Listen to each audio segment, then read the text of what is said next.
আসসালামু আলাইকুম। আশা করি ভালো আছেন। আজকে কথা বলবো ডায়াবেটিস মিথ মধু নিয়ে। অনেকেই মনে করে থাকেন মধু ডায়াবেটিসের রোগীর জন্য উপকারী।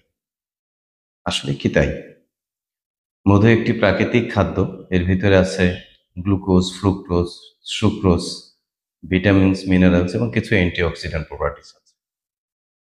পবিত্র কোরআনেও মধু শেফা হিসেবে এসেছে। কিন্তু মধুর গ্লাইসেমিক ইনডেক্স অনেক হাই। যেহেতু এটি তরল হিসেবে থাকে, তাই একজন মানুষ যখন মধু খান তার সুগারের মাত্রা খুব দ্রুত বেড়ে যায়। ডায়াবেটিসের রোগী যদি মধু খান, সুগারের মাত্রা দ্রুত বেড়ে যাবে, ইনসুলিনের রেজিস্ট্যান্সের মাত্রা বাড়ে, ইনসুলিনের কার্যকারিতা কমে যাবে এবং আপনার ডায়াবেটিস অনিয়ন্ত্রিত হবে। আর ডায়াবেটিস অনিয়ন্ত্রিত হলে ডায়াবেটিস থেকে যা যে জটিলতাগুলো হয় সেগুলো আপনার বাড়তে থাকবে। তাই আপনি যদি মনে করে থাকেন যে আপনার মধু উপকার করবে, তাহলে ভুলের ভিতরে আছেন। ডায়াবেটিসের রোগী মধু খাওয়া থেকে বিরত থাকুন। ধন্যবাদ। আসসালামু আলাইকুম।